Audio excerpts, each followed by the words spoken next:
Okay. Episode? Episode.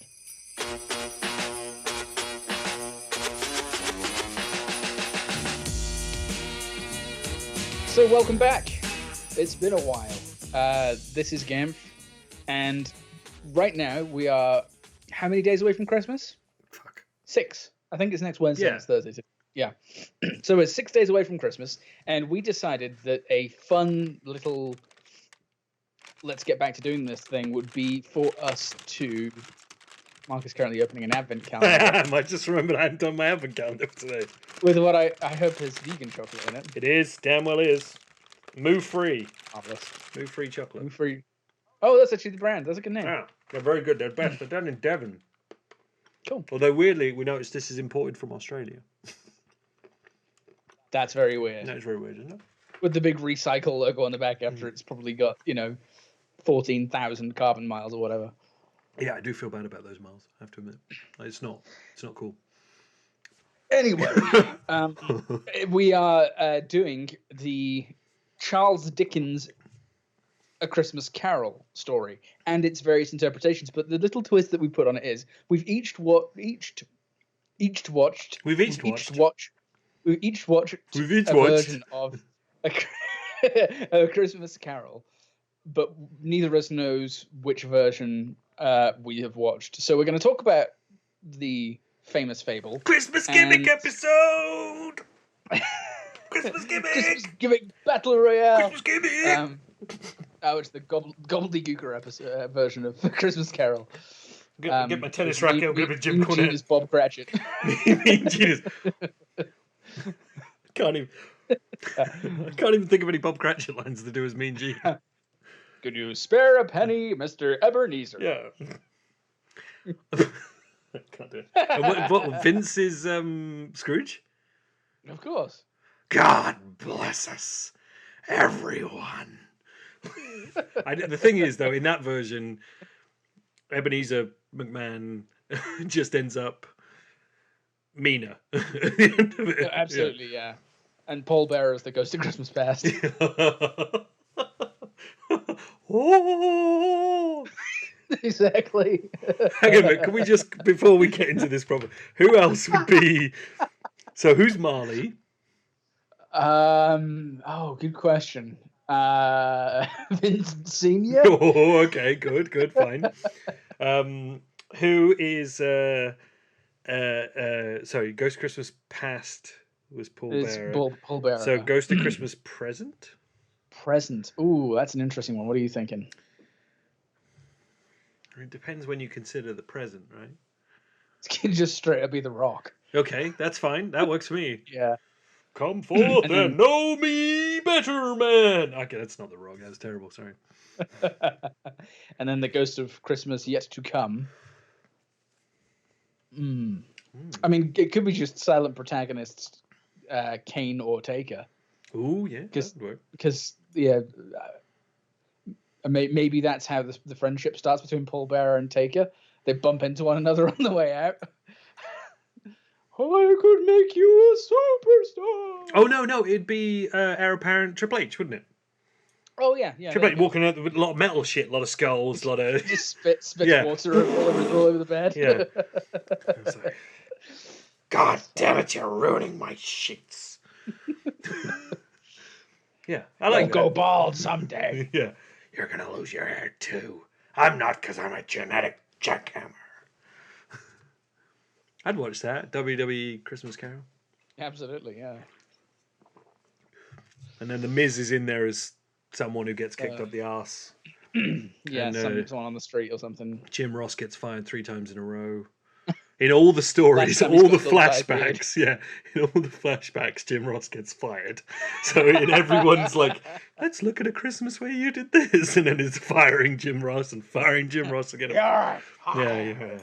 And and then Ric Flair woos it up at some point. All the flashbacks start that way, like how when in Groundhog Day, where it's always "I got you, babe."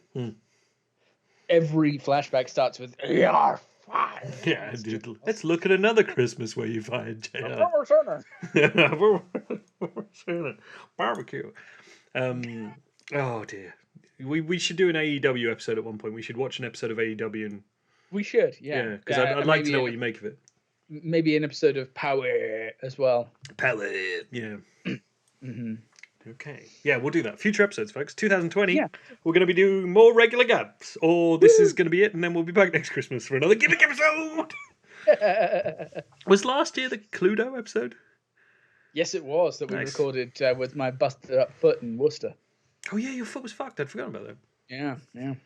Right, so how do you want to do this? Do you want to just move through the story and what happened in our respective versions? Do we want to try and do a thing where... Pardon me. Do we want to try and do a thing where if you call what the other person's version is, you say we can drop it. Yeah, almost like sure. Cluedo with the guesses.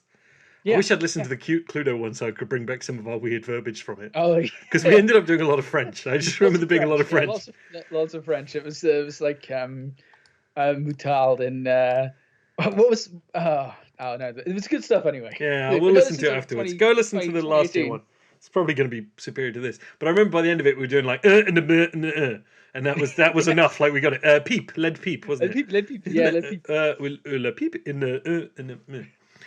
Yeah, I'm going to listen to that episode when we're done. Actually, yeah, it's good stuff.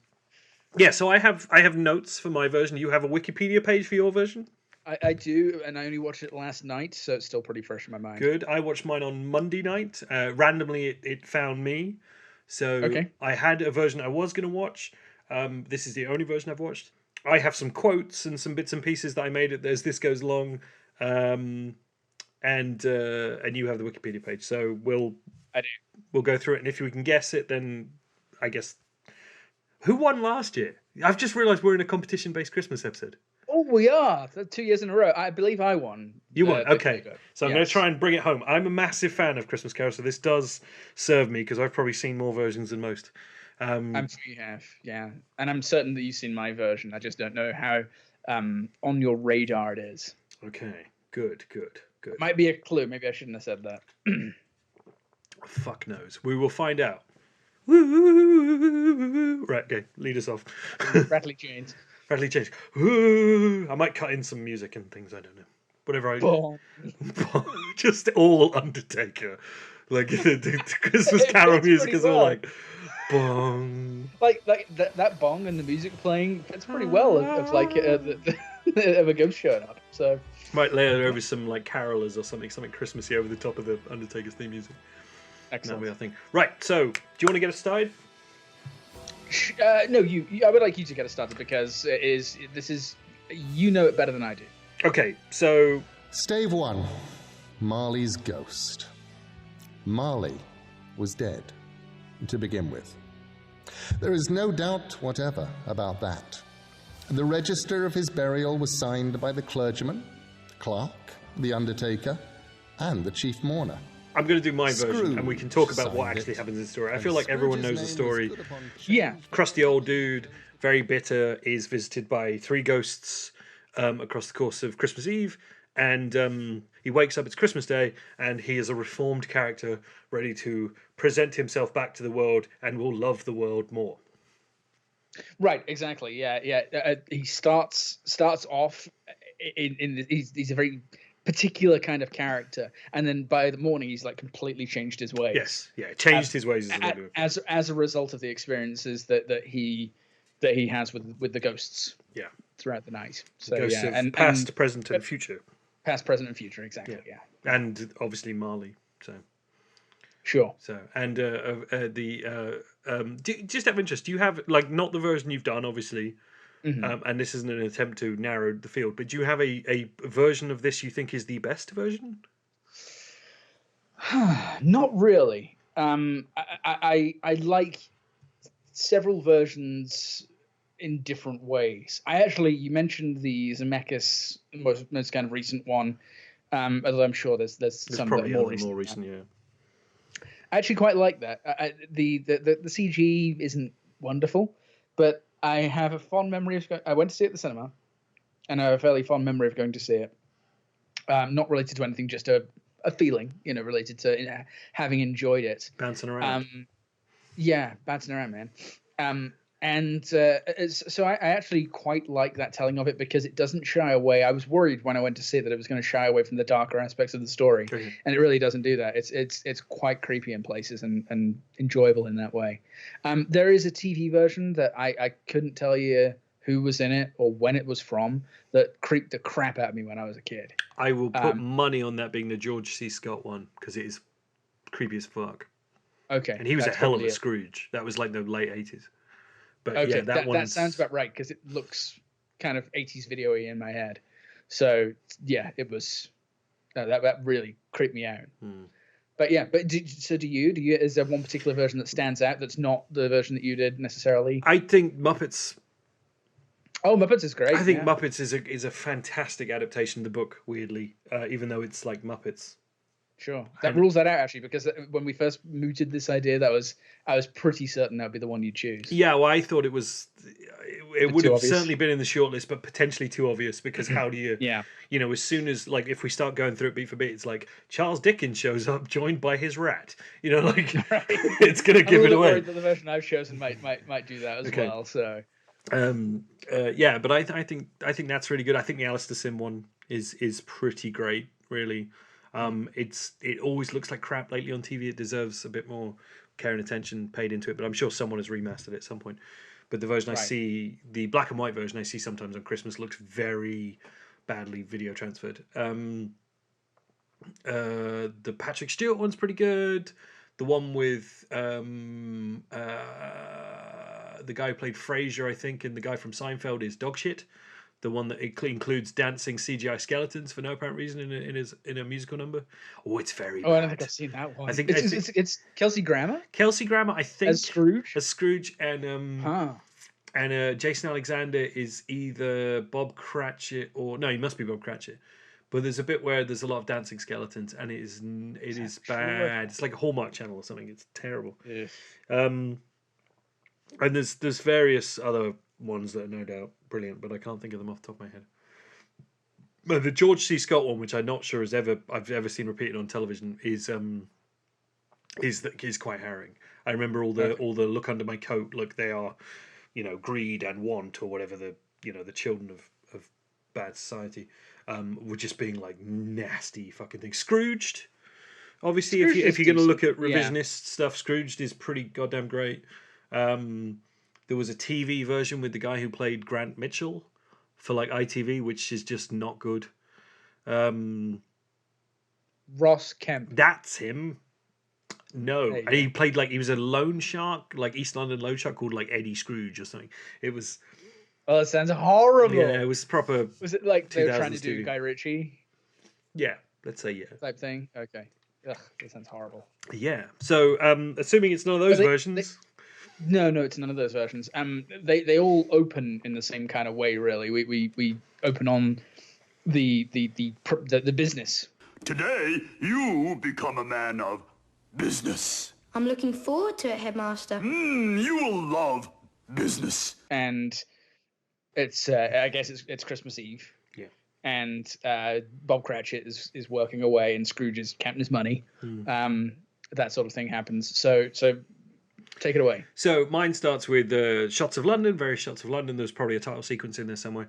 And Scrooge opens a window, sees some carolers, and declares, "Oh no, Christmas! I'm going for a kip until it's all over." And that's the introduction to the version I saw. Okay.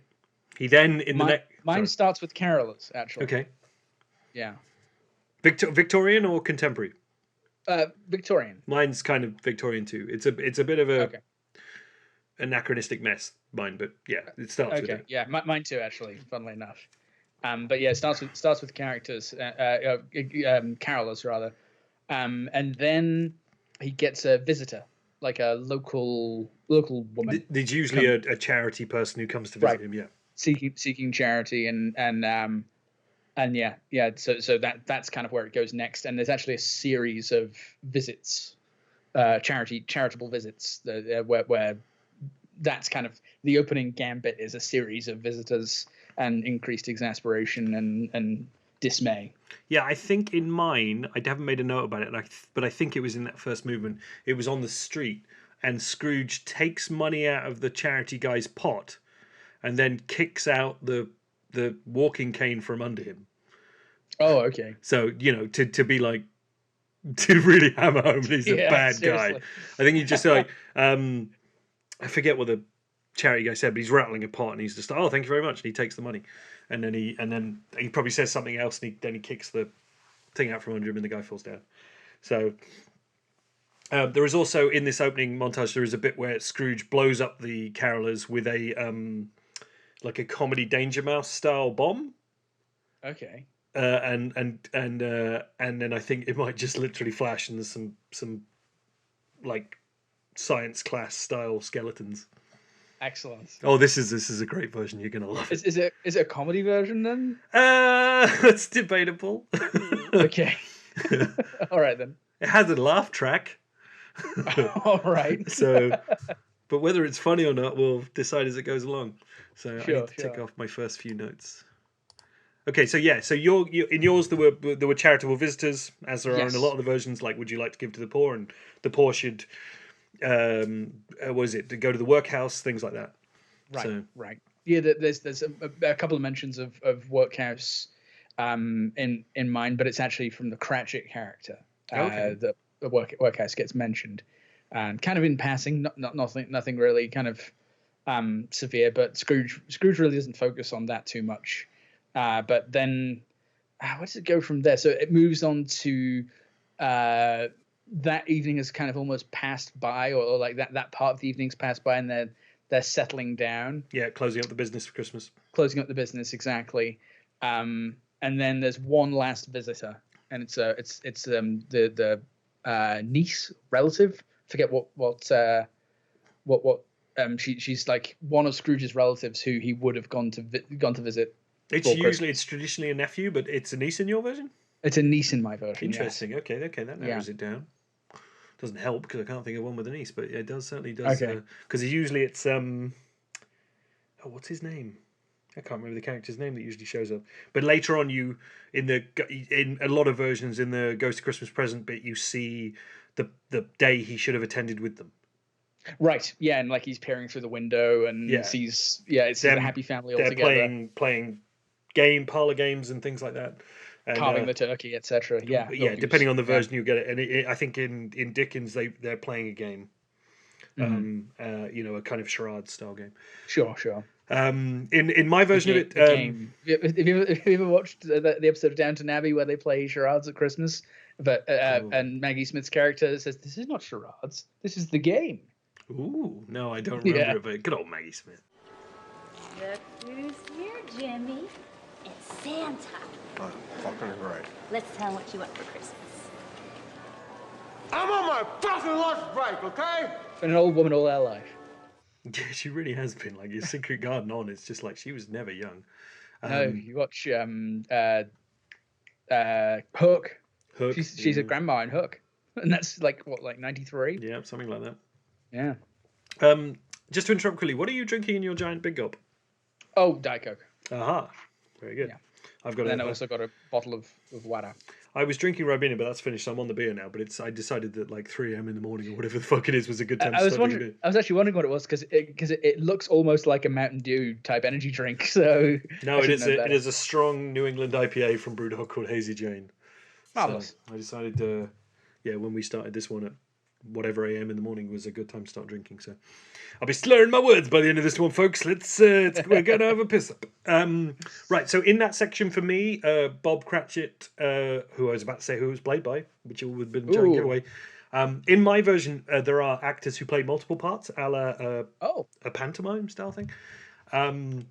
So you get a lot of actors. Mine too, actually. Ooh, curious. Okay. Actors play multiple parts, but not a la pantomime. Okay. Well, this pantomime might be a bit of a stretch, but like, so the guy who plays Bob Cratchit appears in some of the flashbacks as other characters. I think Scrooge is the only one who does not appear as other characters.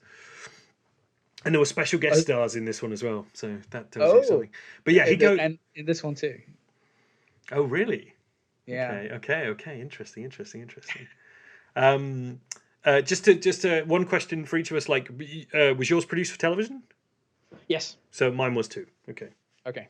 Okay, well, that's we got a first. We're allowed a few questions. Okay, let's say we're What would allowed. be interesting is if we're describing the same one, but we've picked up on entirely different things, and they're so different that we don't realize it. That would be a brilliant, and then I it's a don't no think that's score the case, draw, and though. we have to come back next Christmas. Yeah, exactly. On the Tiebreaker. scoreboard. Yeah. So at this point in the story, Bob Cratchit goes to Scrooge in my version to ask for an advance. He goes, "Would you make an advance on me, sir?" And Scrooge goes, "Oh my God, he's not only poor, he's also bent." Okay. And this is the tone of this version. So and then Scrooge goes off to bed, and Bob Cratchit tries to make a prayer. Okay. A prayer which starts, "Dear Sir or Madam," when he gets down on knees. I like that. And then he asks for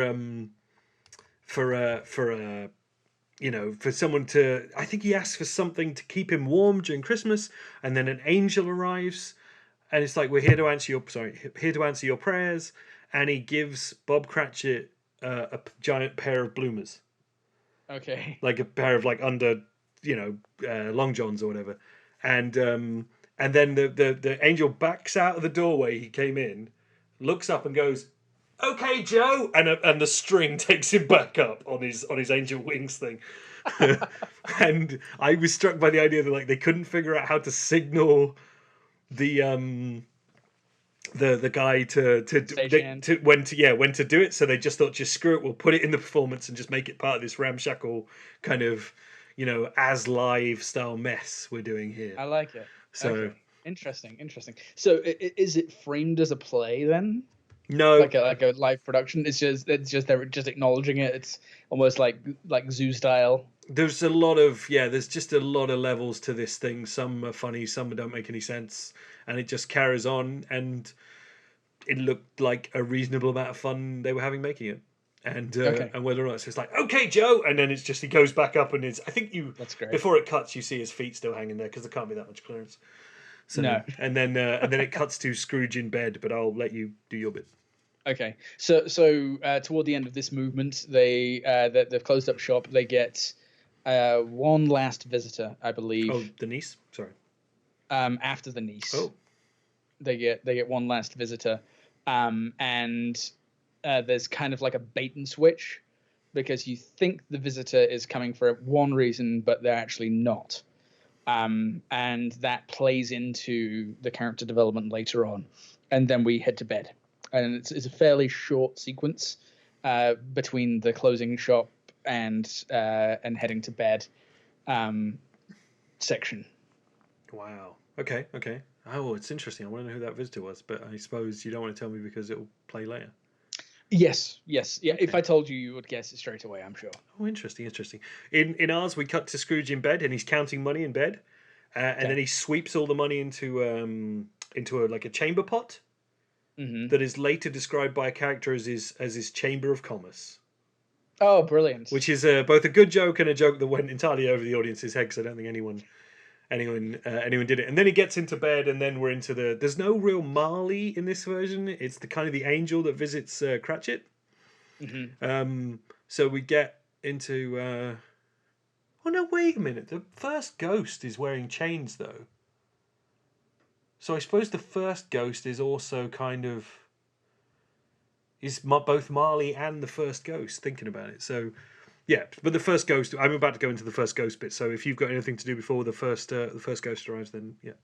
No, there's a short sequence where Scrooge is in bed, and it's just kind of more talking to himself than anything else. Expositional talking to himself. But yeah, in fact there is a narrator in this, but very sparingly used. Oh, interesting.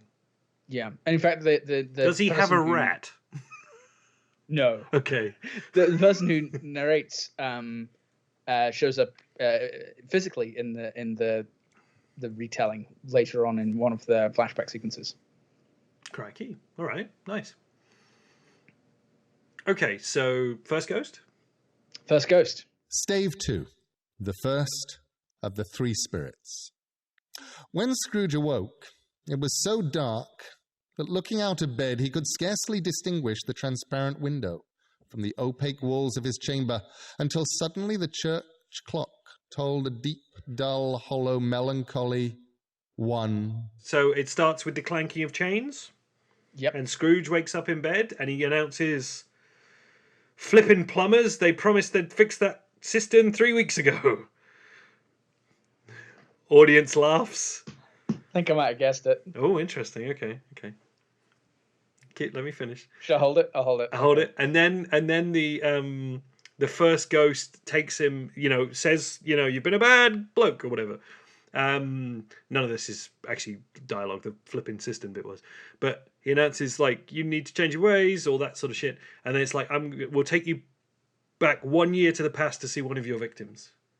Okay. And then we're going into the flashback. So your first ghost? My first ghost. I don't know whether I should say this, as whether it will give it away, but it is the traditional clanky chains, whoa kind of ghost. And he shows up, and there is there are several kind of comedy beat moments where it's almost playing to the camera. Okay.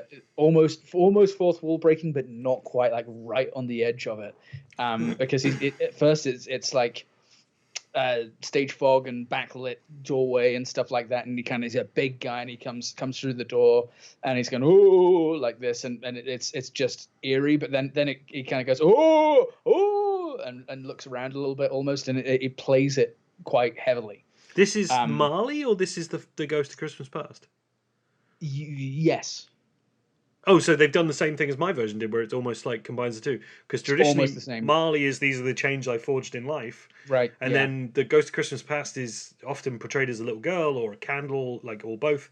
Interesting. Yes, none of that. Yeah, no. okay. The Ghost of Christmas Past is almost a mixture of, and there's none of that, like these are the chains that you whatever you said. Forged in life. Forged in life. But there is kind of like I'm going to show you type thing, but it's an imposing figure. Interesting. Okay. So you're into flashbacks now? Into the flashbacks. So we cut from there to Jesus Christ, the laboratory of Dr. Frank N. Stein. I'm beginning to question whether what I think it is what it is. So now. we drift past. We go like, because they start. You should have actually, before it cuts back. The doctor's like, the ghost is like, "Well, do you remember that time you wouldn't give the doctor the money he needed, and he was trying to save people and whatever?" And then it fades through, and it shows you a sign that says Frank N. letter N. Stein, Frankenstein, who, and it cuts to him in the laboratory, and he's cursing out Scrooge, who hasn't given him the money he needed, and then the doctor is visited by Dracula, who is proper like full blown white face makeup, like Bela Lugosi rip off Dracula, who calls Frankenstein master as if he's Igor. Oh, weird. But then they drink this potion, and Frankenstein becomes a monster himself in a kind of Jekyll and Hyde way.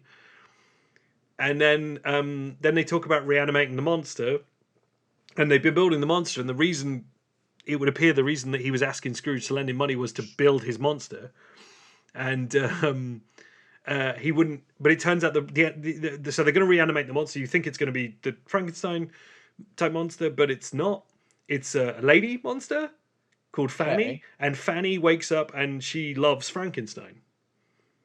She wakes up and she literally says in like monster thing, "Fanny loves Frankie," and then and so she sits up out of her coffin, and then it's all like, "Oh, she's so vivacious or whatever. We've got to finish the male monster," and that's what Scrooge won't let him have the money for, because he's missing one piece for the male monster, and then the Is it the piece I think it is? well. So, and then Dracula goes, "Oh no, wait! I got you one of these," and he lifts a long tube off the Christmas tree, and goes, "I know, I got you the perfect one." And he's like, "Oh my god, this is the best!" And he unwraps this long tube. He like, it's the piece you think it is, but then it turns out it's a nose, and he needed a nose for the monster because they're going to dodge the obvious gag, which is probably what you thought, which would have been giving him, a phallus. And so he puts the nose on the thing, and then they reanimate the actual Frankenstein, who sits up. But then that skit ends with the animated monster wakes up and also wants to have sex with Dr. Frankenstein. And then Scrooge wakes up in bed thinking he's had horrible dreams. Okay. He then complains. This is the classic, but instead of doing the, there's more of gravy than of grave about you type joke, he then complains he shouldn't have had that cheese, and then says he should have left it in the mousetrap. Because he's a skinflint, you see, so he took the cheese out of the mousetrap to eat. I get it. Okay, that has me thinking it is what I thought it was again. Okay. But I'm gonna hold on to it. So can I just add, actually, that segment ends, and I think that's where an advert break comes in. He rings a bell, something about it being a Saturday night, and he needs a recharge, which I guess is like, drinking type terminology. Sure. Yeah, recharge glasses or whatever. And he rings a bell, and then a wardrobe opens, and a busty lady comes out, and they cut to an advert break. And now that has me questioning myself again. Okay, good. I'm glad. This version is like legit amazing because it's not like I'll probably never watch this again. It's not a good adaptation. It's kind of stupid and weird. So your visitation by the first ghost is? So my visitation by the first ghost is a flashback to relatives of himself. So it's the standard thing. Like this is the past. This is what it looked like. Different to yours, and in fact, a lot of versions, Scrooge is fully aware that the ghost is doing this. It's like there's full consciousness. There's no questioning of was this a dream. Okay. It's always very apparent that he kind of like he's aware that this is going on, and doesn't really question it. And so the first flashback happens, and there is a scene where two of the characters are trying to trick one another into they're trying to trick one another into saying the wrong thing in front of a third character, and it backfires on one of the characters, but then ultimately it's like a double backfire almost, and then swings back around. And by the end of the flashback scene, the point of the double cross is no longer relevant anyway, because this other character's third character they're trying to trick one another into saying the wrong thing in front of has changed their mind. Holy shit. Are any of those characters Scrooge, or is it literally a flashback to a? Yes. Okay, so one of those characters is Scrooge. Scrooge is in all of the flashbacks, and he's right. There are only two characters who are in all of the flashbacks, and also the present day. Okay. That feels like a really big clue, but I'm staring at what it is on this screen. So. You say it sounds obvious. I haven't a clue right now, so that's kind of interesting. Do we want to do questions at the end of each of the flashbacks? Yeah, why not? Let's each one question each. One question each. Okay, after you. I haven't got one. You go. Okay. Is it really poor form of me to ask what decade, or to guess a decade that this is from? You can guess. I won't ask what decade it's from, but I will guess the 1990s. Oh, you are very wrong. Oh, really? Yeah. Damn it. Okay, so I'm gonna tell. It's definitely not what I thought it was. Then I thought it was a version of Christmas Carol as told through the characters Eddie and Richie from Bottom. Oh, that would be, if that existed, yes. Yeah, you could imagine that might be the case. Yeah. And I'm not going to say you're not on the right sort of track, but... No, the bawdy lady coming out of the wardrobe is kind of made me go, no, never mind. Yeah. The just because neither of those characters would have had a random lady in a wardrobe. But yeah, I mean, to be honest, actually, a lot of the OK Joe and all that kind of stuff, that's all very the Bottom Live shows where almost they built in the farcical, like the set goes wrong kind of stuff, because right. They every time that randomly happened in the earlier ones, like it would play into it. But the show itself was never that meta. It wasn't. That's true. But I was kind of thinking maybe there was a Christmas special where it almost was. Yeah, because you're right. It was played. It was a fantasy universe, but it was played like that was a legit thing rather than for a TV show. Yeah, only once or twice, like that one where God showed up like the hand of God literally came in and saved them because they were going to die at the end of the episode, and they did die And at the end of the episode. a couple of times where Eddie turned to the camera and says something. There's a couple of Hello, occasions everybody. where that Yeah. happens. It's a pretty good Ed Edmondson. Yeah, no, I spent a lot of my youth doing Ed Edmondson. Have I got a question for you? That whole bloody two characters trying to swizz another one just really just bended my mind. I can't think. And as That's much the as only way you... I can describe it without completely giving it away. Is yours British? Yes, Okay.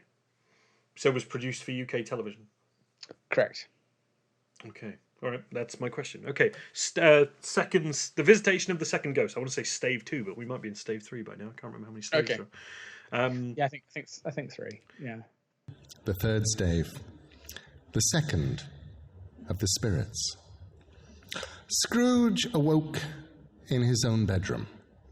There was no doubt about that. But it, and his own adjoining sitting room into which he shuffled in his slippers, attracted by a great light there, had undergone a surprising transformation. So mine, in theory, this is coming back off an ad break. So mine starts with a dance number between visitations, where there's schoolgirls dancing in the street, Okay.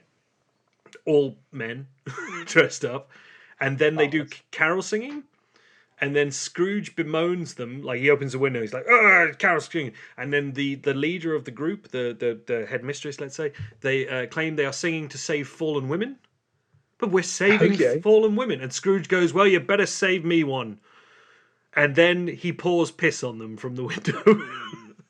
What the hell? I mean, he empties a chamber pot. It's not like obviously, but it's clearly piss. Okay. Yeah, and you better save me some. And then he says he wants to go to bed to get a little peace. And then he turns back to the bed, and the female ghost of Christmas Present shows up, and Scrooge says it's the best present he's ever had. Of course. Okay. Again, we're building a picture in my mind of slightly bawdy humor. Yeah. And now I'm thinking it's a 70s thing. But anyway, and no need to confirm or deny I have my question. I'm not trying to I will not. Yes. So the second vision from in mine is actually another vision of a slightly more recent past. It's not the ghost of Christmas Present. In fact, it's the same ghost all the way through. Oh shit! Really? Yeah. Mm-hmm. Okay. So that's a significant. Oh, this is what you mean about it being almost like a two-hander for the most part, then. Yeah. Okay. Yeah, because you go back to kind of like almost like similar versions of the characters and a different situation. Again, there's an attempt at trickery of a character. Different characters they attempt to trick a different character. But I just remembered a line and it made me laugh. It caught me completely out of nowhere, and I was actually recording it to send to you, and then I realized I can't do this. Well, you can afterwards. You can, Yeah. But I stopped recording and then didn't keep it. But I'll send you the bit that really made me laugh. Anyway, so another scene plays out where there is an attempt by Scrooge. Scrooge is being all evil and kind of not doing a wonderful job at it, but being like deliberately malevolent. And then there's other characters who he's trying to manipulate to his way, and it goes somewhat wrong. And that's pretty much the whole of that flashback. It starts off with an attempt at subterfuge, and that happens a couple times through, and then there's exasperation, and then it goes back to the present. Shit. Okay. It's so confusing. Actually, I'm so. My mind's racing with possibilities on yours. So evasive. Yeah. Well, you are being very enigmatic in how you're telling. So, so in mine, Cratchit runs in for no apparent reason and interrupts Scrooge and the ghost of Christmas Present who he's trying to cop off with, telling him that Browning has arrived for a loan to take his lover away to where did Browning and Elizabeth go? Venice, and so we're back into like more fucking weird, oddly contemporary, not contemporary even, but like historical characters being introduced in this. Like in the first one we have Frankenstein and Dracula and whatnot, and then in this one it's Browning and Elizabeth, and who are real people, obviously, if you know poetry and things. But so Browning's arrived, and then we kind of go to Dr. Emmett Browning. No, they were von Braun. They changed their name when they came to the. So, but then we go to Elizabeth. Fuck, what was Elizabeth's surname? Browning's Elizabeth. Can't remember. But we go to her house where her father has banned her from seeing Browning. That Browning, you can't come around here anymore. You're not allowed to see him anymore. And Browning arrives down the chimney dressed as Santa and directly addresses the audience, a la Aid Edmondson, to the audience before even turning to Elizabeth. So monologues to the audience for a moment, and then when him and Elizabeth finally embrace, they just keep saying, "Oh my darling, I die. Oh my darling, I die. Oh my darling, I die." And this goes on way too fucking long. Oh my darling, I die. Oh my darling, I die. I feel like I've seen like that. They're desperately in love, and but so theatrically. And then he announces he can't afford Venice, but Elizabeth has demanded it. Then he reads Elizabeth a poem. Then the father reappears, going like, "I knew you were in here," and Browning escapes through a window and is shot at by the father, who I guess brought in the gun because he thought he actually in the first part he announces that security's at the front door and Browning won't get in, which is why he comes down the chimney. So he appears with the gun, shoots after him, and then somewhere in this, Elizabeth has kind of gone, "Oh," and keeled over, and so Browning's father calls for a doctor because she's collapsed, and then the doctor comes and tends to Elizabeth, who is in a coma, and then the doctor lists all the things for the father to get to help, including aspirin, food, 2 tickets to Venice, and then we reveal that the doctor is Browning. Oh, okay. In a very fake beard. You know this from the start, but the father doesn't know it. And then the father reappears and shoots Browning again when he knows that it's the doctor is Browning. And then Browning dies. Oh, wow. Okay. And at this point in the story, this is where Scrooge bursts in and offers him the money, realizing he's been bad. But then, for no apparent reason, Elizabeth then tries to cop off with Scrooge. Of course. Okay. And then I've written, I can't remember who says this, but at this point someone says, "Not another one," which I'm going to guess is Scrooge. And then Scrooge wakes up in bed. Okay. Or maybe Scrooge wakes up in bed and says, "Not another one," about another nightmare. I can't actually remember why I wrote down "not another one," but I'm sure it probably made me laugh in media res. Sure. So, is that the last vision? No, that is the Ghost of Christmas Present. That's the present. Okay. All right. So we've got a Ghost of Christmas yet to come yet, and it is oh baby, like it is a good one. Excellent. Okay. Do you want to forego a question, or do you want to do a question at the end of these visions? Now we've done them. If you have a question, you can offer me a question, good sir. But I need to ponder on yours again because it's wildly enigmatic. I'm not sure about yours, but I think I'm getting an idea, and I don't know if this exists, but I'm beginning to think I might know. Well, I might have a guess. That's. Do you want to have a guess? We're at least halfway through. So is it a carry-on version? Do you want me to tell you if it is? No. Okay. But I think it is. Anyway, so. Right. So I'm going to be a little less. Actually, do you want to just do it? Because then I can tell you as we go through who's playing. Sure. Is it like Carry On Caroling or something? Is that what it's called? Carry On Christmas. TV's Carry On okay. Christmas from 1969 was my choice. 69. Wow. So amazing. Second year in a row, I'm afraid Gerard won. Even if I was very evasive though. No, I'm not forthcoming. I only have one guess, and I don't think you even know this show exists because I'm not sure it even. Right, there's a show. No, the show I'm going to guess for yours. There was a BBC One sitcom called Not Going Out. It's not that. No, and it's a three-hander type thing. There's a lady, and then there's Lee Mack, and then there's Timmy Vine. And they do okay. this kind of weird, like, Friends yeah, style like- sitcom, but it's a lot of one-liners, and it feels a bit like that. Yours feels a bit like that. Late 90s, is that? No, it Early started in 2000s? the late 2000s, and it's still going. It's been going like forever. Oh, okay. No. Earlier than that. Oh, really? Mine is Okay, earlier than that. Yes. So okay, I'll be a bit more forthcoming with the third vision, shall I? I'm very excited to hear. Do you want to Christmas Yet to Come? Do you want to take a punt on who is playing characters that we've already seen? Then, seeing as you've already won. Ooh. Scrooge would be. Is it Kenneth Williams? Or is he dead by this point? He's not dead. No, 69. He doesn't die until 69. 80s, You're right. so- Never mind. Yeah. No, come on. Think about Carry what on. this guy's done. He rang a bell and a busty lady came out the thing. He's poured piss over carolers. It is Sid James, yeah. Sid James, okay. This is before Barbara Windsor, though, isn't it? She's No, not one of the Barbara busties. Windsor has many roles in this. She was the Ghost of Christmas Present, the one that he tried to cop off with in bed, and she was also the female Frankenstein's monster. She was Fanny. Okay, Yeah. all right, yeah. Is Hattie Jakes in this one? Yeah, she was the leader of the carol singer ladies. Who got piss poured on Who's her? Cratchit? Breslaw. Oh, okay. I almost said Eddie then. Eddie. Breslaw and Eddie are interchangeable in my head. Eddie also played the Frankenstein's monster and was one of the dancing girls.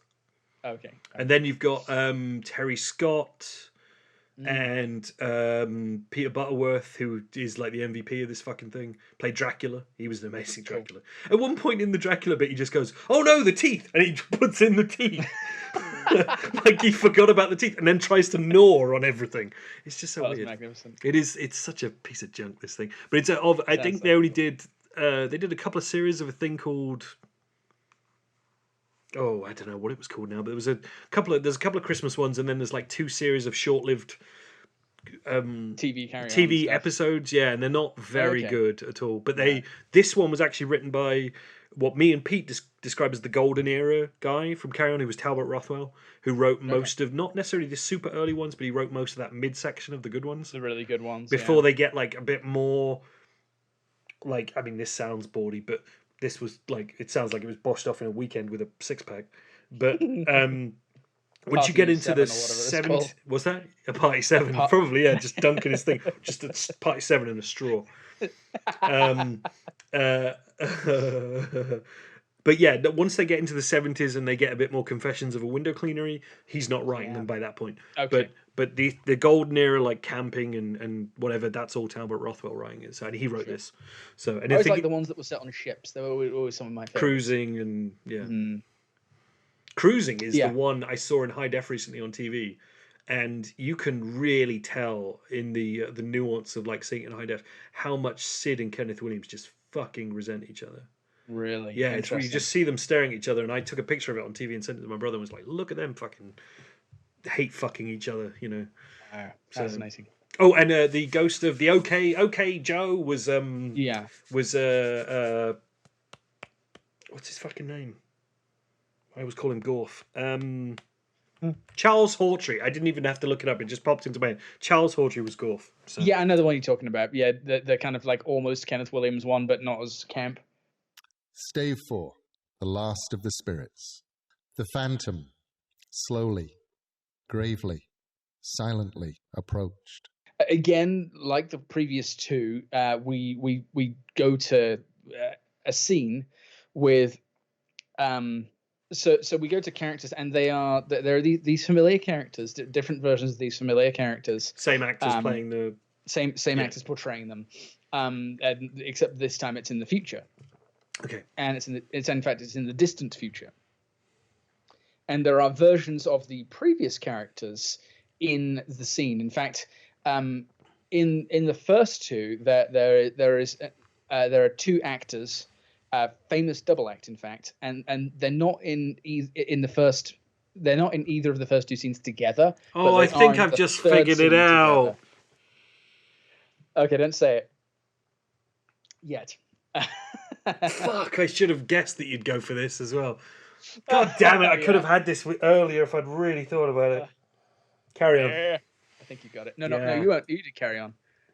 I said you said carry on, so I said no. You did carry on. For God bless Mr. B at Christmas time and baby Jesus too. If we were little pigs, we'd sing piggy, wiggy, wiggy, wiggy, woo. Piggy, wiggy, wiggy, wiggy, wiggy, wiggy, wiggy, wiggy, wiggy, woo. Oh, piggy, wiggy, wiggy, woo. Piggy, wiggy, woo. Oh, piggy, wiggy, wiggy, wiggy, wiggy, woo. Utter crap. So yeah, we're in the future. And in fact, this is assuming that you still haven't guessed it. These are the only versions of the characters that we're completely unfamiliar with. Yeah. In the previous 2 flashbacks, we're familiar with those versions of the characters, but we're not familiar with this future version of the characters Because they've got to deal with the nibble pibblies or whatever. Exactly. Yeah.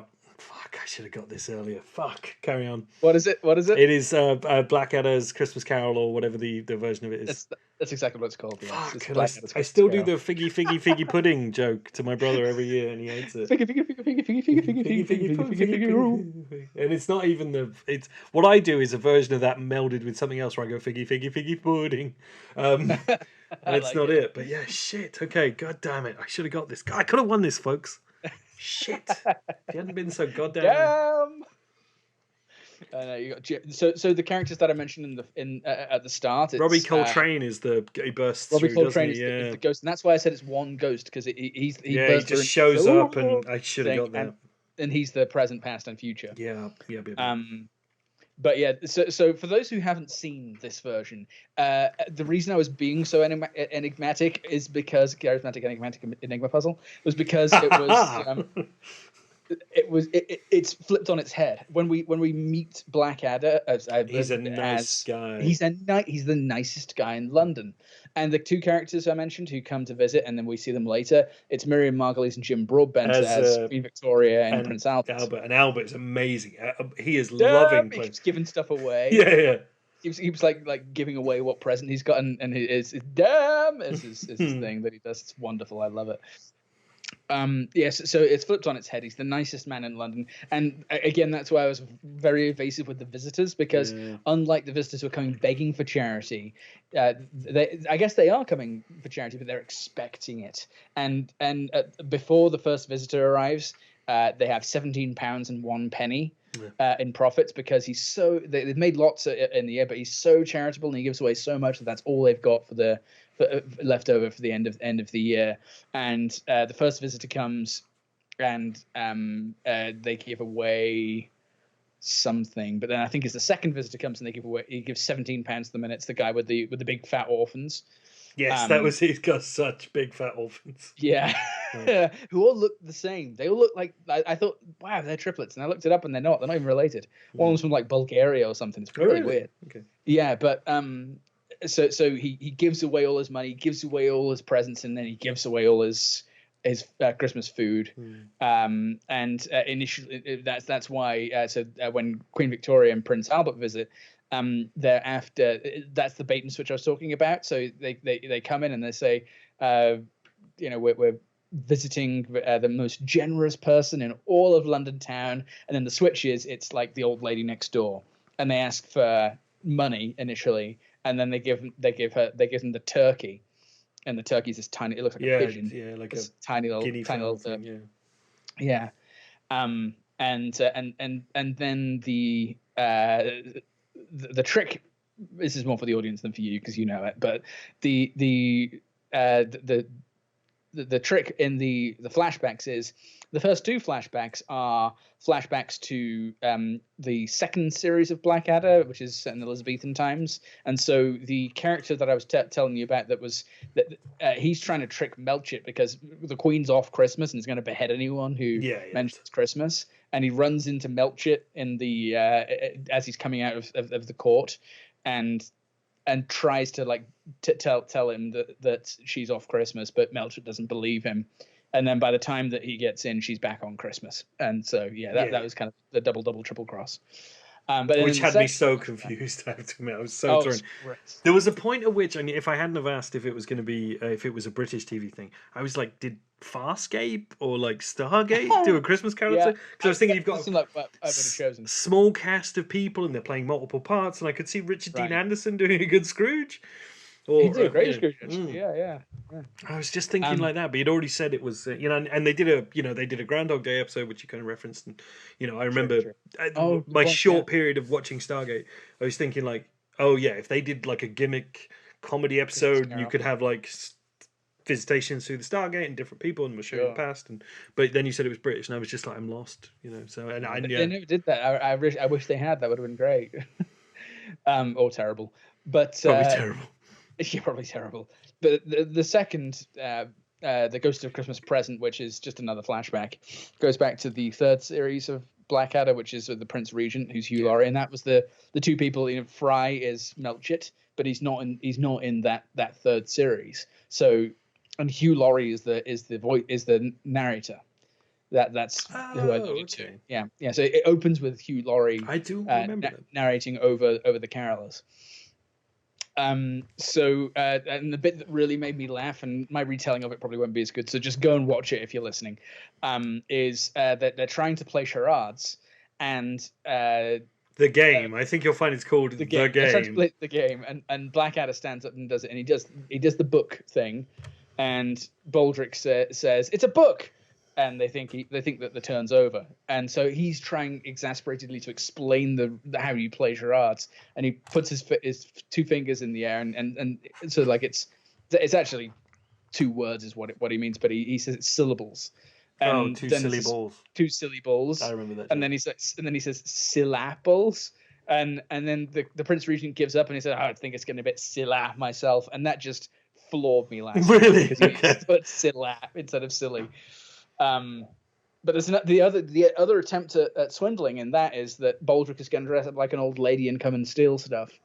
But then it turns out they've actually let a real old lady in, and so then I think that scene ends with Blackadder going out to mug the lady and get the stuff that she got given back, because he's a right rotter. But the lesson, and then we go to the future. And it's the distant future, and it's all nibbly pibblies, and there's that giant spinning not laser.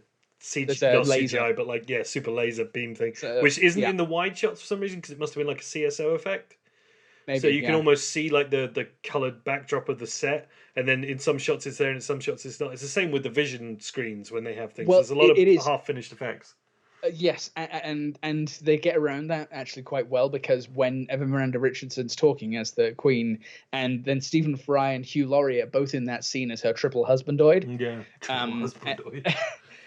It's very Blake Seven. Mm. But whenever she's speaking, it's like a close up of her face on that screen that did have the laser on it. But yeah, in the distant future, he's like Grand Supreme Commander Blackadder, and he's like a space army guy. And Baldric shows up in a leather pouch, leather posing pouch. But then it comes back to the present, and Blackadder's getting some ideas. The Blackadder of the present, the Scrooge Blackadder, is getting the idea that actually being bad kind of pays off. So.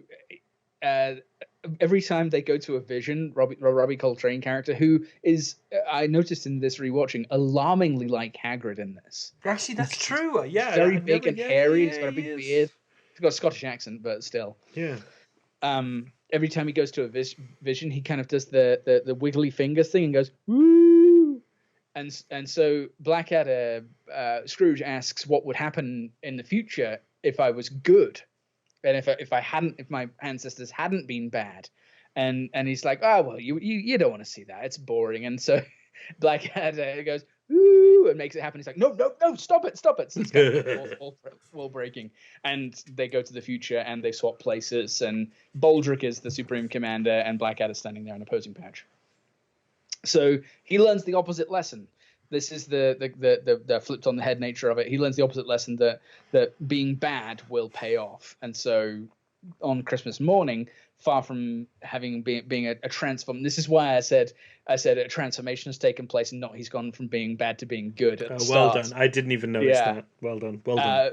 Because he's switched around, and now he's bad. And the Queen Victoria and Prince Albert visit again, and Baldric answers the door, and he's just gotten through with getting rid of all of the the people who'd visited him the night before, including Millicent, who is his niece, who's got the silly laugh, like yes, yeah, I do, yeah, Millicent, yeah. And she shows up with her foppish husband, and he steals all their money. And then the big fat orphans show up, and he like slams the door in their face and steals their Christmas pudding. And I forget what he steals from the and he shoves the end of the Christmas pudding, which is clearly like a piece of like foam, like a tiny Christmas pudding, isn't it? There's a tiny Christmas pudding. He shoves the holly end into Baldric's mouth. Yeah. Baldric is the Bob Cratchit character, obviously.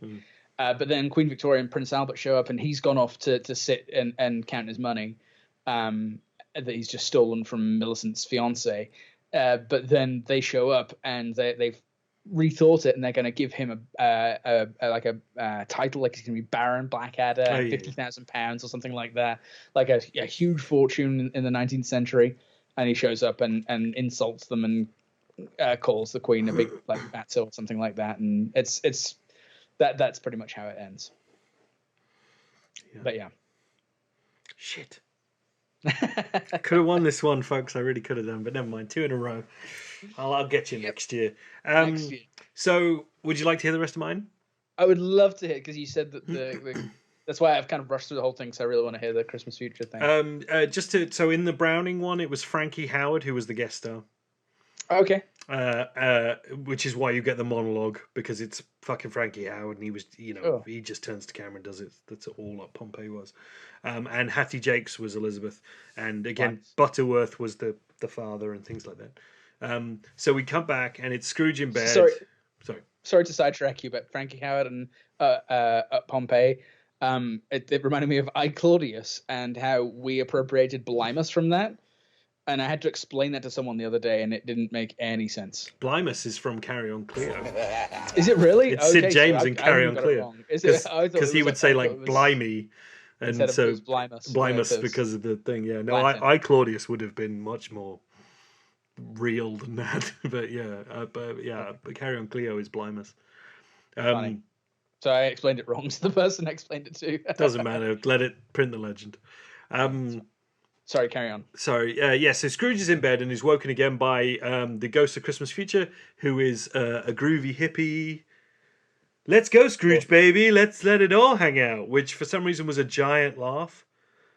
Just someone saying "Let's let it all hang out" was like riotous laughter from the audience. But it's Breslaw as the ghost of Christmas Past in like a Ghost of Christmas Future in a wig and little John Lennon glasses, and like he's got like a pasted on mustache, and he's wearing like a leather cowboy kind of jacket and stuff. And that vision shows them Cinderella. Oh, okay. Who is Barbara Windsor again. And this whole thing is almost written in like rhyme. So it makes pains to try and make lines rhyme. I can't do them all, but I always the first Barbara Windsor thing where she's monologuing to herself. She's dusting up the kitchen. She's like, always wearing the same old rags. Isn't life a bleeding drag? Which I thought might have been the line that would give it away for some reason.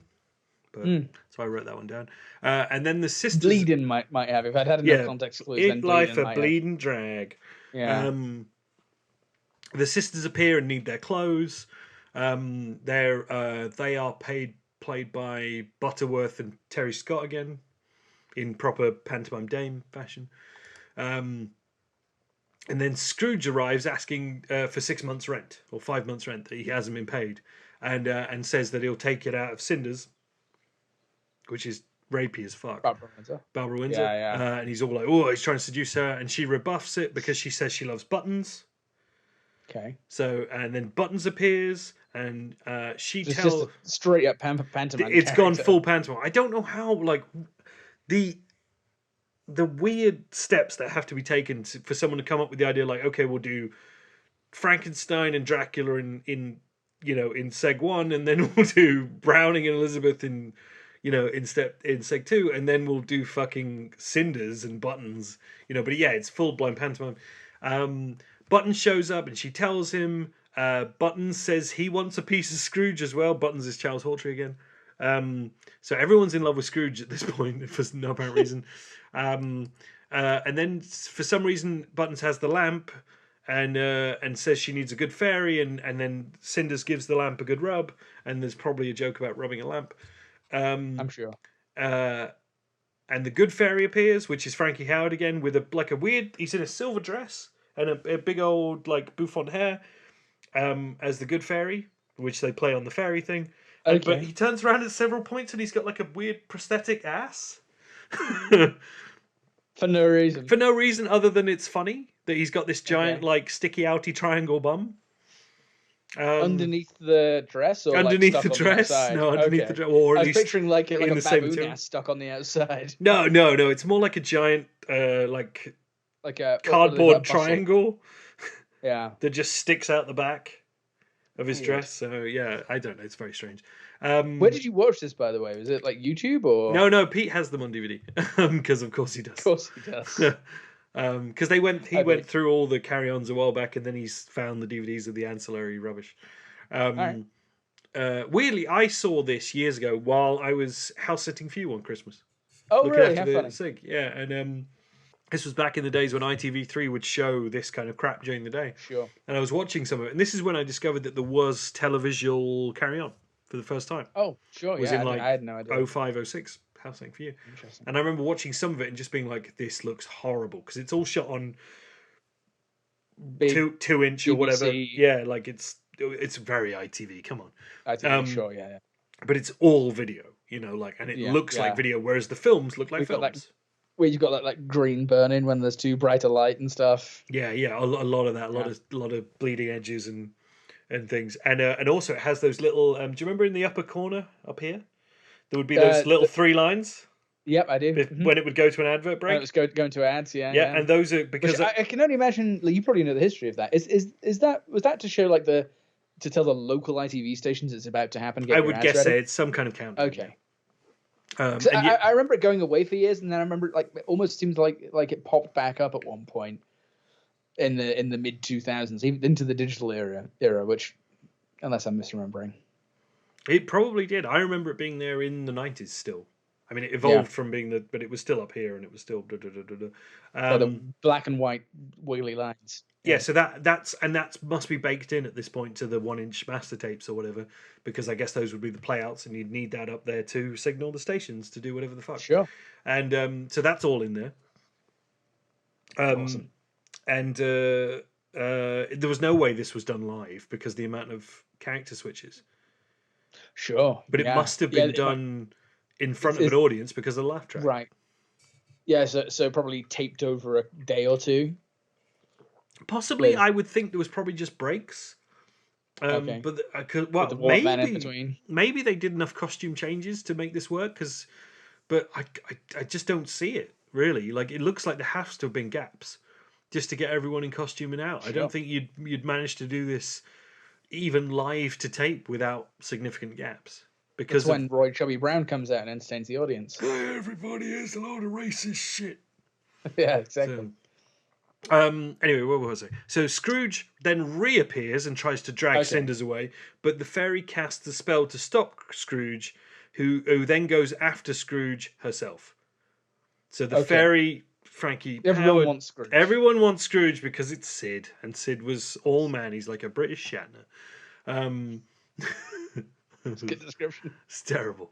And then Scrooge wakes up in the bed and pleads he'll change his ways because essentially Frankie Howard, as a fairy, tried to rape him. And he runs out into the street to give all his money away from his chamber pot because he's got all his money in his chamber pot. He wants to give it all away, and he runs up to a woman. He offers her his Chamber of Commerce. He runs into and he's giving a woman. He's like, take the money, put your hand in my pot, kind of thing. And then Bernard Breslau comes out as a policeman and arrests Scrooge for doing that, and is marched off. And we end as Scrooge walks off into the distance, trying to explain to the policeman that he's changed his ways because a silver fairy tried to rape him. Because there's nothing like a case of the not gays to shift your character around. I suppose so. Yeah, I mean that's basically it. It's like Die Hard's full of those moments. Actually, the moments that reassure you that Bruce Willis is definitely not gay. Oh yeah. It's really weirdly full of them. But yeah, so that's how it ends. That's how my one ends. And then the roll credits and the kind of music starts. That sounds like a fascinating version. I mean, I can see why you said now that you may never watch it again, because it does sound like baseboardy nonsense, but a truly fascinating piece of history. Yes, yeah. The fact that they somehow decided that cannibalizing their own industry at this point, 1969, was a good thing. So early, I would think it would be like late 70s, and when people are starting to die and or don't want to be associated anymore or hate each other, that would be when they'd make the leap to TV. Yeah. Because didn't they try and do like a revival of that in the 80s with like Julian Clary and stuff? 93 they did Carry On Columbus. That's Carry On Columbus. 92 rather. Sorry, was Carry On Columbus. Okay. Okay. And that's that's Julian Clary's. Julian Clary, Rick Mayall, the sort of Ben Outen crowd. Like you get a few, whoever's still around sort of brings it in. Lexi Sale was in it. Those sort of people kind of come in as a kind of like, we're going to restart it. It's like, but it's weirdly like, I think if that had only come a couple of years later when like Britpop was a thing and you could have had Blur do music for it, I think you could have kind of, you could have got away with that. But it's just a smidge too early for like cool Britannia type stuff. Yeah. So the 1969 Carry On films were Carry On Camping and Carry On Again, Doctor. So it really is at the height. Really is. That by that point they've done 1, 2, 3, 4, 5, 6, 7, 8, 9, 10, 11, 12, 13, 14, 15, 16, 17, 18 films.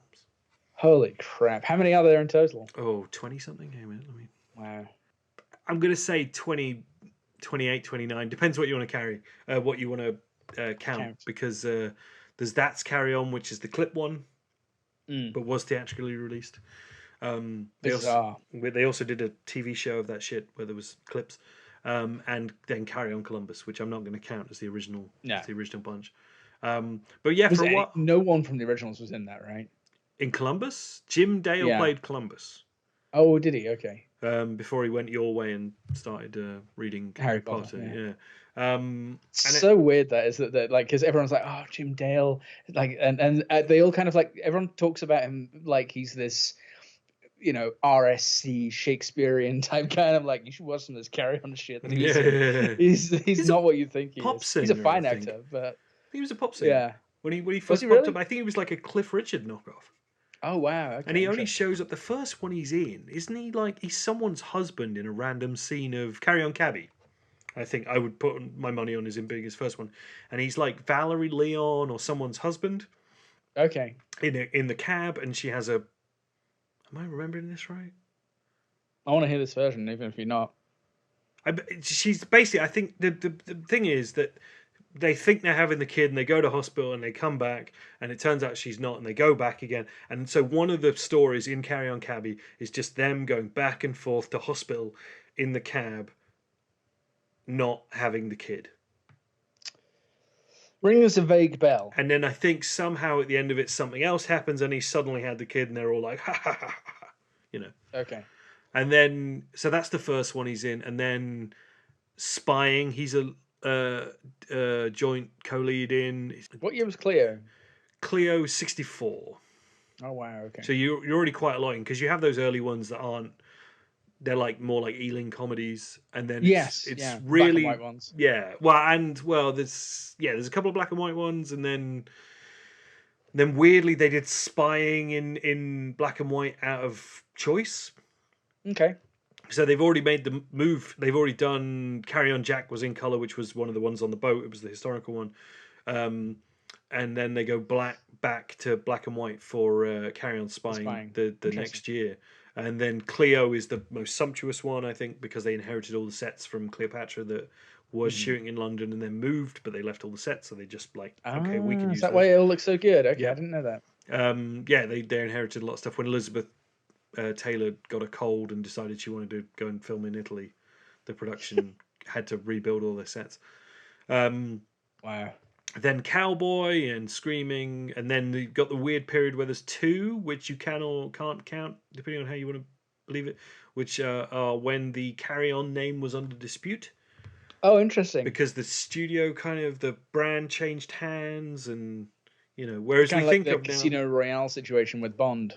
a little bit, yeah, more, yeah, like a creative team. Like there was dispute over who owned the Carry On name, and one, I think Anglo American or whoever had been bought by someone else, but whoever was left was going to like, oh, we can produce Carry On films because we own the name, and then the other guys were going to do it, so they own the name, and then that's where like Rank Film comes into it, like the Rank organization Okay. becomes a thing which ultimately owns them all. But you get Don't Lose Your Head and Follow That Camel, which are from the Carry On thing, but they're not. They don't have Carry On in the title. In the Apart from like title, later okay. on video, it was Carry On, Follow That Camel, which made no sense, and Carry On, Don't Lose Your Head, which made no sense. But they're essentially like in keeping. But then you're back with Carry On Doctor. You're very much back to the traditional. You know, okay, everyone understands what this is, and we're going to do it. So Cool. A brief history of the Carry On films. Fabulous. When I like discovered the Carry On films, and they were kind of, you know, bright and silly, and for like a 10-year-old kid, it was just silly, bawdy jokes. I guess more slapsticky than anything was the appeal. My dad absolutely hated the Carry On I stuff. remember you saying this before. And I wonder if it's because that might have been his predominant memory of it. And that was kind of like the, I don't know, dinner ladies, and that's better. The 2 pints of lager and a packet of crisps thing to us, to him. And so he had that. Everything was colored with that as a result, even though there are some pretty good films in those early to mid days, that golden era that you mentioned. It's interesting how that can kind of color your perspective on things. You know, pure speculation, but I do wonder if that's what caused it. I mean, it's something to rebel against, isn't it? Especially when it is. seems so like Mainstream ITV of your parents' generation. I can imagine my nan and granddad laughing at it and being a rebellious teenager and hating it. I could understand that, and now it's just weirdly part of culture that seems kind of a bit at the edges, you know. Whether you agree with Dad's all of Army's it or not. kind of similar. Yeah, he hated Dad's Army, and I really liked Dad's Army when I was a kid. more charming. Dad's Army's, well, no, they're all charming, but you can recommend Dad's Army to a wider crowd than possibly could a Carry On film. That's a really good point, and it actually brings me to something I was going to speak about, but didn't want to interrupt. How big of an audience did these films ever have outside of the UK? Because to me, they feel like an oddly British thing, and I don't know whether they had any transatlantic success or, you know, like how they always joke in The Simpsons about how Jerry Lewis films always play well in France. I don't know how well these will have translated, just because they're so steeped in cultural reference, not in a kind of like Blackadder type way where it's modern sensibilities in a historical context, but that there's a cultural element to the Carry On films, I feel, that is fairly typically British. I don't know, the seaside comedy type thing almost. I think in the slightly more unevolved television marketplace that the 60s and stuff presented, they might have travelled more than you think. In the same way, at one point we could almost hold our own with American TV production, and then it's really only in the 70s and beyond where it really ramps up and we can't. Like TV here ends up being quite small, and TV over there just is massive and explodes. It could be done, but I don't know is the truth of it. I think I remember reading something about one of them playing well in the States, but I could see it. I can see almost more. I can see almost more of those earlier Ealing comedy type version of it, rather than the kind of like getting into the seaside postcard humor later ones where it's all Sid James and Barbara Winter's boobs popping out. Yeah, I could kind of Sid see James's boobs were always popping out. I could see like the black and white, even more like kind of Will Hay style type things, playing a bit more. But I don't know. I could be wrong about that. I think you could probably mention the term Carry On to lots of people here, and they wouldn't know what you're talking about. Whereas I think if you went into this, I think at least our generation and older, most people would probably know it in the UK. But then there are things the other way around that's the same. I think in a way they would have been cheap enough that they didn't have to travel. Certainly, yeah. If they didn't have to, and the audience back here, even though they, it would have been pennies to go to the cinema, would have been big enough that at that point there would have been enough people still going to the cinemas and things like that to have made that money back, and then being able to sell it to television or whatever. Yeah. That it wouldn't have really mattered that it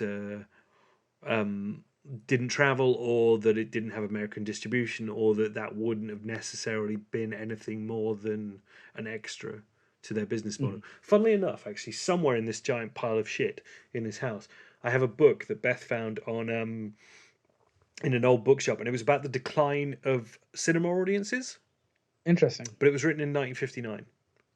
Oh my goodness, really? So Wow. yeah, it's the first like advent of television. It's going to kill cinema, and it literally has charts of like household expenditure on cinema in categories from people earning less than £15 a month to people earning £200 a month, and how much households are spending on cinema going and things like that. Wow. Like I haven't read it cover to cover yet, but there are, just flicking through it, there is some fascinating stuff to unpack in there. That is interesting, because I imagine it wasn't falsely prophetic in any way, because I remember as a kid, when we would drive around like to and from different places in Birmingham, there were lots of gala bingo halls, and they were all old like Gaumont cinemas, Worcester's one is. Yeah. Right, exactly. So they were all old, and so there were hundreds of them around. And in my mind, a cinema was the Odeon on New Street in Birmingham, or the Arcadian, which was brand new, and so there were far fewer of them on the ground. And I imagine, with the fact that there was no home entertainment outside of the wireless, that probably came to fruition and was probably fairly accurate. Yeah. I mean, it's interesting. I think people have been, ever since TV first came along in like the 30s almost. Like, sure. I think people have been declaring the death of cinema in some form or fashion. Sure, and it's never died, but it's never quite died. It's been, I mean, in theory, I think at this point we've had increasing year-on-year cinema attendance to something like 2004. Wow. Like, it's actually been going up by the numbers, and so that's kind of interesting. But now we get into more event-style films, like if you get an Avengers Endgame or a bloody Lord of the Rings or whatever the fuck, like it's gonna draw. But it's attraction-based cinema. But like at one point, I remember somewhere, and it was when we worked together years ago. Someone brought in a newspaper from the 60s, and the first thing I did was flick through it and find the cinema listings. Oh, interesting. And it showed what all the cinemas were showing. And at that point, there were maybe 5 cinemas in Worcester. And one was an arcade at that point. One was a bingo hall. The other one was the Northwick, which is the building I love, which is now a furniture showroom, but might have still been a gig venue back then. The Odeon. And I forget what the other one was. But they all had their little... a gimmick, really. The Odeon would have been one screen. The what's now a Shipley's would have been one screen. The Gaumont... Northwick, and they were all showing different things. Like one was showing romance pictures, one was showing like The Robe or something, big Hollywood. The other one was showing like Gorgon the sea monster, and you're just like, right, okay, different flea pits, different audiences, different gimmicks. You could go and see a different film for a penny each night or whatever, but they were all very much, a different style of film. Sure, it wasn't like the Odeon and the whatever View is now. Is it still View? It's still View, yeah. Where they're showing the same films. It was, they all had their own kind of gimmick. That's fascinating. I didn't know that was how it went down back then. Yeah, I would think it all breaks down, and some of them would have been owned by. I mean, Gaumont was a filmmaker as well, so it would have all. Some of it would have been based on what that particular distribution chain was making, whether it was making the horror pictures or the bullshit. But one of those would have been the one showing the carry-ons. Mm-hmm. So I don't know which one. I would love to know, actually. We've wandered wildly off topic. We have, and we've gone almost 2 hours. So. Have we? Any last any last Christmas Carol thoughts? I want to watch more versions of it now. I feel like in retrospect, I haven't watched very many versions of it. I'd really want to rewatch Muppets Christmas Carol, because you're right, that is an excellent version. I would recommend that. I'm seeing it on Saturday myself. Marvelous. The Neil Gaiman reading at the New York Public Library from a couple of years ago is absolutely fantastic. And if I haven't cut chunks into it, I will close out with a bit from it. Well, this is a good omen that you will. Oh shit! It's a gaming gag. Gaming gag. Gaming gag. Gaming gag. I love it. I think it's one, if not one of my favorite books, then it's one of the best works of human fiction. Simple as that. Agreed. And the fact that we managed to pick such amazing bastardizations of it, both of us, comedy versions Yeah. from BBC, or not BBC, but from British television, is I think we did quite well here. I agree, and I was genuinely worried when I was watching it yesterday because I actually wanted to watch that and the Zemeckis version. Okay. But I couldn't find the Zemeckis version. You'd think it'd be on Disney Plus. You go, it's listed on Disney Plus, but when you go to the screen, it says due to contractual obligations, this will not be here until Christmas of 2020. Oh shit! Did they list everything they own on Disney Plus, but they just like? I've only seen that one, but my guess is they must, or at least things that they think people are going to be interested in seeing on their platform. So it's like come back later and watch it on the one true platform. Soon, when we haven't sold it off to whoever the fuck. And I think it was sold to Prime, but I tried to find a version of it, and I think it was only available for sale and not rental. Okay. And it was like $9.99 or something. So I was like, I'm not quite sure I want to do that. I don't know whether I want to own it. But the way I actually watched the Blackadder one was there is a version of it on YouTube, but it's pushed in worse than any Simpsons episode you've ever seen, and it is it's like looks like a 12th generation VHS. So I watched merely seconds of that and I went back to Prime and paid $1.99 to own it. Oh, nice! Prime. That's pretty good. You could do. So I'm happy with that little Christmas present to myself for this. So, it looks as good as it can on that because I think it's just SD TV really. Yeah, it's fucking. It's never gonna look one. Yeah. Yeah. But it looks perfectly fine. Sounds all right, and it's good. It's good stuff. Excellent. I'd highly recommend it. Anyone who hasn't seen it, I would highly recommend they watch it because Blackadder is bloody wonderful. Yeah, I actually have somewhere in this garage. I have a box set of the complete Blackadder that I bought from a charity shop for like a couple of quid. Oh, great. DVDs? DVDs. When I thought, when I first was planning to set up this garage as a kind of SD watchback thing. So I might dig that out and actually watch that one myself because it's been a long while. I remember it quite fondly, but there's chunks of it I don't recall at all. The Nibble Pibblies, I remember them. Yeah, and Hugh Laurie does an American accent in that. Oh, he does, and it's his house accent that would come later as well. It's not quite, but it's more. Hello, sick people. It's less kind of down here, and it's more kind of all over the place like this. Zaphod Beeble Brooks. Yeah. I had completely forgotten it existed until it was available for free on Prime a few years ago or Netflix if they had Blackadder at one point. But it was available for free on one of the streaming services at one point, and I was like, I'd forgotten about that and watched it and loved it, and that was probably 5 or 6 years ago now, and so it immediately leapt to mind as it was going to be my second one after watching the Zemeckis one. But yeah, I think it's turned out pretty well. I think we would have gone much longer if I'd had to describe the Zemeckis one. Yeah, well, I'm sure that no one will be able to watch the my one, so I'm not going to tell you to. Where would you find it? Yeah.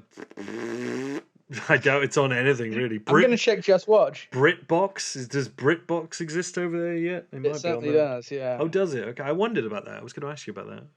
I actually had assumed that it didn't exist over there. I thought it was maybe something targeted specifically to Americans. It is. They are doing a very big push on it here right now. Bus stop ads and all sorts of tube ads. So it's called Carry On Christmas, right? Carry On Christmas. There's several ones. It's 1969's one. They did 4 Christmas specials. Is it not? Christ. Well, that's a shock. It's on DVD, though, because my brother somehow has the DVD of it. So it must be in the Carlton or ITV or whoever archives. Yeah. So you can probably get that DVD from Amazon for probably more money than it should be. Probably. Like when I tried to find the Oh Mr. Porter DVD, the Will Hay stuff, that's one is Carlton ones, and it was far more expensive than I was willing to pay. So I think it was out of print by that point. And then I have a version of it now that I guess someone else must have got the rights to it because it's not a Carlton one. Okay. I think a lot of that, I think the old Carlton Seagram library got swallowed into Canal Plus at some point. So that sounds right, yeah. Probably in there. But I know ITV weirdly own a lot of their stuff as well. Hey, a minute, let me have a look in the old video box here. I cannot see the logo on the side of that. But yeah, on Amazon in the UK right now, that will cost you $5.99. Oh, there you go. So for all 4 of the Christmas specials from the 69 to the early 70s, before they did the actual TV show. And I'm sure no one will be showing that this Christmas. But I'm sure Blackadder's, as per the last couple of years, Blackadder's Christmas Carol will be on at some time that is inconvenient to me and that I realised later and didn't set the thing to record. But it's fine, because that goddamn box set's in here somewhere. And I will find it, and I will watch it. Look for Christmas Carol, folks. It's great. It is. It's fantastic. Enjoy it. Scrooge was better than his word. He did it all and infinitely more. And to Tiny Tim, who did not die, he was a second father. He became as good a friend, as good a master, and as good a man as the good old city knew, or any other good old city, town, or borough in the good old world. Some people laughed to see the alteration in him, but his own heart laughed, and that was quite enough for him. He had no further intercourse with spirits, but lived in that respect upon the total abstinence principle. Ever afterwards. And it was always said of him that he knew how to keep Christmas well. If any man alive possessed the knowledge, may that be truly said of us and all of us. And so, as Tiny Tim observed, God bless us, everyone. Well, that was fun. That was fun. We got a little lost in the weeds at the end. Yeah, which I'm fine with. But that's fine. I will try and rein it into maybe an hour and a half. I think I can chop that down. I think you can do it.